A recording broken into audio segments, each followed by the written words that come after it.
School படிக்கும் போதெல்லாம் எனக்கு இந்த வெயில் சம்மர்னாலே மே மந்த் தான் எனக்கு ஞாபகம் வரும். அந்த மந்த் தான் வெயில் அடிக்கும் போல. அதனால தான் ஸ்கூல் லீவ் விடுறாங்கன்னு சொல்லிட்டு நான் இப்போ வரைக்கும் நினச்சிட்டு இருந்தேன். அப்புறம் போக போக தான் எனக்கே தெரிஞ்சிடுச்சு. ஓஹோ! வெயில் வந்து ஜான்லேருந்தே ஸ்டார்ட் ஆயிடும் போல. நம்ம ஸ்கூலுக்கு போயிட்டு வரதுனால அந்த மந்த் மட்டும் தான் வெயில் அப்படின்னு நம்மளுக்கு ஃபீல் ஆகும். வீட்ல வேலை செய்றவங்களுக்கு ஜான்லேருந்தே வெயிலுன்ற மாரி இருக்கும் போல. வெளிய எங்கேயும் போயிட்டு வர முடியல. அப்படியே உள்ள தொப்பக்கட்டையே நனஞ்சிட்டு உள்ள வர மாரி இருக்கு.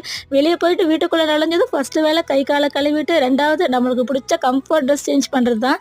நமக்கு எப்பவுமே நைட்டி தான்ப்பா. நைட்டி போட்டா தான் நான் ஒரு பெண்ணாவே உணர்வேன். நைட்டியே நைட்ல தான் போடணும்னு சொல்லிட்டு ஒரு கூட்டம் வரும். கண்டிப்பா அவங்க நைட்டி போட்டிருக்க மாட்டாங்க. ஏன்னா போட்டிருந்தா அந்த மாரி சொல்ல மாட்டாங்க. அவன் கிடக்குறான் இது நல்லா இருக்கு. நாங்கலாம் 24/7 நைட்டியே தான் போட்டுட்டு இருக்கோங்க. கமெண்ட்டா சொல்லுங்க. நைட்டி உங்களுக்கு எந்த அளவுக்கு கம்ஃபர்ட் ட்ரெஸ்ன்றதையுமே ஷேர் பண்ணுங்க. ஆனா ஒரு சில வீட்லலாம் நைட்டியே போடக்கூடாது. நைட்டி, சுடிதார் வீட்டுக்கு வந்த மருமகள் போடக்கூடாது. ஒன்லி சாரி மட்டும் தான் கட்டணும்னு சொல்லிட்டு ரெஸ்ட்ரிக்ஷன்லாம் இருக்கு. அவங்களலாம் பார்க்கும்போது நம்ம எவ்வளவோ தப்பிச்சோம்டா அப்படின்ற மாரி தான் இருக்கு. நைட் டின்னருக்கு என்னோட ஃபேவரட் ஒன் பாட் ரசம் சாதம், முட்டை வச்சு நைட் டின்னர் முடிச்சாச்சு.